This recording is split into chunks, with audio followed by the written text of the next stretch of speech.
하나님의 영, 이 성령의 충만한 예루살렘 교회 공동체는 물질적인 면에서 서로에게 책임을 지게 되었습니다. 나타난 특징이 물질을 서로 책임지는 이 공동체가 된 것입니다. 특별히 이 사도들이 예수의 부활에 대해서 증거할 때, 예수님의 부활에 대해 증거할 때 초대교회 성도들, 특별히 예루살렘 교회 성도들은 큰 은혜를 받았고 자신들의 소유를 팔아 교회에 헌납하게 되었습니다. 그리고 사도들은 성도들의 그 헌금을 필요에 따라 가난한 자들에게 나눠 주었습니다. 그 결과 초대교회 공동체 안의 특징은 이 34절에 언급된 것처럼 가난한 사람이 없었다라는 것입니다. 가난한 사람이 없었다라는 것이죠. 이를 통해서 초대교회 공동체의 성도들은 인간의 욕망을 거스르는 삶을 선택하고 살았다라는 것을 알 수 있습니다. 인간이라면 누구나 가지고 싶고 쌓고 안정적인 삶을 살기를 원합니다. 그런데 이 초대교회 성도들은 자신이 가지고 있는 것을 나누고 베푸는 삶, 즉 인간의 욕망에 거스리는 삶을 살았다라는 것이죠. 근데 이러한 삶을 선택하고 살아갈 수 있는 것은 자신의 의지와 노력만으로 될 수 있는 것이 아닙니다. 그리고 지속할 수도 없습니다. 이런 삶을 선택하고 살아갈 수 있는 배경에는 바로 하나님에 대한 사랑과 은혜를 경험했기 때문입니다. 특별히 이 부활 소망을 가지게 될 때 이 땅에 미련을 두지 않게 됩니다. 나누고 베풀려면 이 땅에 소망을 두면 안 된다는 것이죠. 여기서의 삶이 끝이다라고 하면 아깝습니다. 그렇기 때문에 내어주기가 너무 아쉽습니다. 그러나 예수님께서 말씀하셨던 것처럼 다음 세대, 다음 세상이 있다는 것을 믿는다라면 여기에서의 삶이 끝이 아니기 때문에 내가 가지고 있는 것들을 다른 사람들에게도 나눠줄 수 있는 삶을 선택할 수 있는 것입니다. 특별히 사도 바울과 함께 1차 전도 여행을 통해 이 갈라디아 지역의 복음을 증거했던 이 구브로의 레이족 사람인 요셉은 자신의 밭을 팔아 사도들에게 내놓았습니다.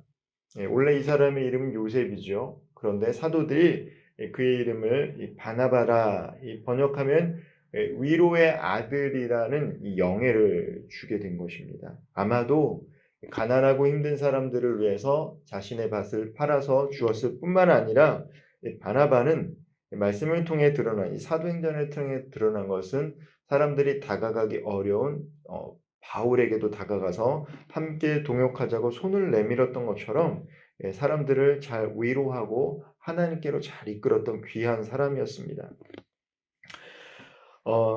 이러한 일들이 이 초대교회에 일어나자 자신을 드러내고 사람들에게 시선과 관심을 받고 싶어서 이 교회에 헌금했던 일부의 사람들이 나타나게 된 것 같습니다. 이 봉헌뿐만 아니라 그 일들을 감당함에 있어서도 사람들에게 드러내고자 했던 사람들이 있었던 것 같습니다. 그 중에 특별히 나타났던 사람이 바로 아나니아와 삽비라고, 이 아나니아와 삽비라 사건이 오늘 본문에 기록이 된 것이죠. 오늘은 아나니아와 이 삽비라 사건을 통해서 이 봉헌에 대해서, 특별히 이 헌신과 섬김에 대해서 좀 나누고자 합니다. 이 사람들은 흔히 이 결과를 가지고 평가를 합니다. 이 목적이 어찌 되었던 원하는 것을 달성했다라면 오늘날 사람들은 능력이 있다라고 칭찬하죠. 뭐 목적이 어찌 됐던 그 달성하고자 하는 것을 시간에 맞춰 잘하면 그 사람 참 능력이 있다라고 합니다. 네, 이러한 것이 오늘 살아가는 우리 시대의 팽배한 사회적인 분위기다라는 것이죠. 한때 이 전세 사기로 인해서 많은 사람들이 큰 피해를 보았습니다. 그리고 여전히 이 보이스피싱, 스미싱 문자 이런 것들이 여전히 있습니다. 얼마 전에 저도 이 보이스피싱 전화를 받았는데요. 여전히 이게 들끓지 않은 사기라는 것이죠. 왜 이런 것들이 들끓습니까? 흔히들 사람들이 대한민국을 공화국이라고 부릅니다. 표면적인 문제는 사람들이 흔히 이 형사적인 법적인 제재가 너무 약하다. 그래서 이러한 일들이 벌어진다. 그 틀린 말이 아닙니다. 법의 수위가 높아지면 분명히 이러한 사기 행각은 빈도수가 줄어들게 마련입니다. 그러나 이 근본적으로 우리 사회, 특별히 우리가 살고 있는 이 시대 가운데 이러한 일들이 빈번하게 일어난다라는 것은 이 사람들이 어떠한 사고를 갖고 있는 것을 반영한다라는 것이죠. 다른 사람들에게 피해를 끼쳐더라도 나만 잘 먹고 잘 살면 된다. 어떻게 해서라도 돈을 벌면 된다라는 생각들이 그 사람들의 기저에 깔려 있습니다. 이전 세대보다 사람들은 어떻게든 돈만 벌면 된다라는 그런 인식들이 오늘날 우리가 보는 이 매스컴과 미디어에 고스란히 잘 드러나 있는 것입니다. 사람들이 외적으로 드러난 것에 관심이 많으니까 돈에 관심이 많고, 돈에 관심이 많다 보니 사람들은 어떠한 목적이라도 이 땀과 근로보다는 어떻게든 많은 돈을 버는 것이 더 중요한 시대가 된 것이죠. 그런데 하나님은 드러난 결과보다 목적을 보시는 분인 줄 믿으시길 바랍니다. 어떤 헌금을 많이 내는 것보다 더 중요한 건 뭐냐면 그 헌금을 어떻게 냈느냐가 사실 더 중요한 것이죠. 이 아나니아가 땅을 판 값의 일부를 감추고 전 재산을 바친 것처럼 속인 이유가 무엇일까요? 왜 아나니아 삽비라가 자신의 소유의 재산을 팔아서 일부만 드려도 됐는데 왜 그러지 않았을까요?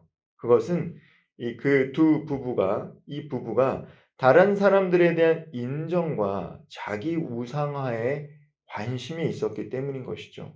그가 속한 공동체 안에서 사람들에게 칭찬과 인정을 받고 싶고 그 사람이 그런 모습이 아님에도 불구하고 내가 그런 사람으로 비춰지고 싶었던 그 마음이 아나니아와 삽비라에게 있었다라는 것입니다. 오늘 본문 3절 말씀 제가 다시 한번 읽어보도록 하겠습니다. 베드로가 이르되 아나니아야 어찌하여 사탄이 내 마음에 가득하여 내가 성령을 속이고 땅값 얼마를 감추었느냐. 베드로는 소유의 일부를 팔아 전부 드리지 않고 일부만 드렸음에도 불구하고 마치 전부를 드렸던 이 아나니아를 향해서 사탄이 내 마음에 가득하다라고 책망했습니다. 성령 충만 대신 인간적인 생각이 가득 차면 악한 영이 찾아오게 됩니다. 욕심이 가득하면 어떻게 됩니까? 죄를 범하게 된다는 것이죠. 목적이 변질되게 되었습니다.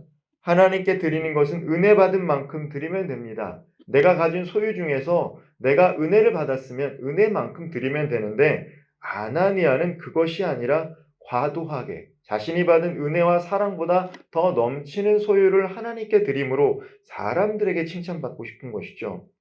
공동체 앞에서 자신을 치장하려는 행위는 결국 성령을 모욕하는 행위입니다.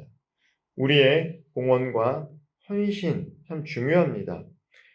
우리 또한 사람들에게 보여지는 영역도 있습니다. 그러나 오늘 말씀을 통해서 강조하는 것은 목적의 순수해야 함을 강조하고 있는 것입니다. 물론 사람인지라 말씀을 전하는 저도 마찬가지로 사람인지라 사람들을 의식할 수밖에 없고 사람들에게 어떻게 비추어지는가를 중요하게 생각하지 않을 수 없습니다. 그러나 분명한 것은 하나님은 우리가 드리는 것에 그리고 행하는 것에 마음이 담기를 원한다는 것입니다. 이 베드로의 말대로 아나니아는 자기의 소유를 팔아 마음대로 할 권리가 여전히 있었습니다. 그런데도 빼돌린 재산에 마음을 두고 하나님께 물질의 일부만 드렸습니다. 그 결과 어떻게 되었습니까? 5절 말씀 제가 다시 한번 읽어보겠습니다. 아나니아가 이 말을 듣고 엎드러져 혼이 떠나니 이 일을 듣는 사람이 다 크게 두려워하더라. 아나니아가 죽게 된 것입니다. 아나니아뿐만 아니라 그의 아내 삽비라도 그의 남편처럼 헌금의 일부를 드렸음에도 불구하고 자신의 영광을 위해 거짓말함으로써 결국 죽음에 이르게 됩니다. 이 말씀을 읽고 묵상하다 보면 하나님 참 너무하시다라는 생각이 들 수밖에 없습니다. 하나님 자비의 하나님이시고 사랑의 하나님이신데 헌금을 하지 않는 것보다 그래도 교회를 위해서 물질을 내어드리는 것이 더 나을 텐데 그럼에도 불구하고 이 아나니아와 삽비라를 치신 이 사건은 하나님이 어찌 보면 너무하시다라는 생각이 들 수 있습니다. 그럼에도 불구하고 하나님께서 이 아나니아와 삽비라를 벌하신 이유가 있습니다. 그것은 이제 초대교회가 막 성장하던 시기이기 때문입니다. 체계가 잡혀가던 시기이기 때문입니다. 그런 상황 속에서 누룩이 번져 나가는 것처럼 교회 안에서 이 섬김과 봉사 그리고 또한 이 헌금을 드리는 이 모든 것들 가운데 위선적으로 하려고 하는 이들을 제어하신 것이죠. 그렇지 않으면 아나니아와 삽비라와 같은 사람이 한두 사람 세워지면 이 초대교회 예루살렘 교회는 이 가식과 위선이 가득 찰 것을 알았기 때문에 하나님께서는 사랑의 하나님이지만 어찌 보면 너무하시다라는 생각이 들지만 누룩처럼 죄가 번져 나가는 것을 막기 위해서 아나니아와 삽비라를 벌하셨습니다. 이 사건이 기록된 이유가 무엇입니까? 하나님은 우리의 마음을 보신다. 중심을 보신다라는 것입니다. 사람들은 우리의 외면을 보고 우리가 내는 헌금을 보고 얼마만큼의 시간을 냈느냐를 보지만 하나님은 그 상황 속에서 우리가 가진 것을 사랑과 은혜 가운데 낸다라면 그것으로 충분하신 분이고 받기에 합당하다고 생각하시는 분입니다. 하나님은 우리에게 자신의 독생자 아들을 내어 주실 만큼 아끼지 않으신 분입니다. 그렇게 우리는 하나님께 받은 은혜와 사랑만큼 봉헌하고 헌신하면 됩니다. 말씀을 좀 마치겠습니다. 우리가 이 초점을 맞춰야 하는 헌신의 대상, 봉헌을 드려야 될 대상은 하나님이지 결코 사람이 아닙니다. 하나님을 흐릿한 이 배경으로 전락시켜서는 안 됩니다. 우리가 이 교회 안에서 우리가 배경이 되고 하나님만이 또렷하게 초점이 드러날 수 있는 그러한 모든 헌신 그리고 모든 봉헌이 될 때 하나님께서는 우리의 헌신과 봉헌을 기쁘게 받으시고 그것으로 통해서 하나님이 계속해서 우리 교회와 우리 가정과 우리 삶 가운데 충만히 임하게 되실 줄 믿으시기를 소망합니다. 기도드리겠습니다. 사랑과 은혜가 풍성하신 하나님, 하나님은 사람이 아니시니 사람의 외면과 겉모습이 아니라 우리의 속사람을 보시고 마음의 중심을 보시고 목적을 보시는 분임을 기억하게 하여 주옵소서. 우리가 일상의 삶을 살아갈 때 사람들의 눈을 의식할 수밖에 없습니다. 그럼에도 불구하고 우리가 하는 모든 삶과 일, 특별히 교회를 섬기는 일과 봉헌하는 일에 있어서도 사람이 아니라 하나님을 의식하고 하나님께 받은 사랑과 은혜만큼 드릴 수 있는 저와 우리 모든 성도님들 되게 하여 주옵소서. 하나님, 우리들의 삶이 외식이 아니라 진정한 헌신이 될 수 있도록 성령 충만함을 부어주시고 특별히 필요한 물질을 넉넉히 채워주시고 건강 주심으로 말미암아 평생을 나누고 베푸는 하나님께 은혜 받은 은총 받은 삶을 살아갈 수 있도록 인도하여 주시옵소서. 오늘도 주님과 동행하며 우리가 받은 은혜 거저 드리기를 원하는 삶 살아갈 수 있도록 인도하여 주옵소서. 이 모든 말씀 우리 구주 예수 그리스도의 이름으로 간절히 기도드리옵나이다. 아멘.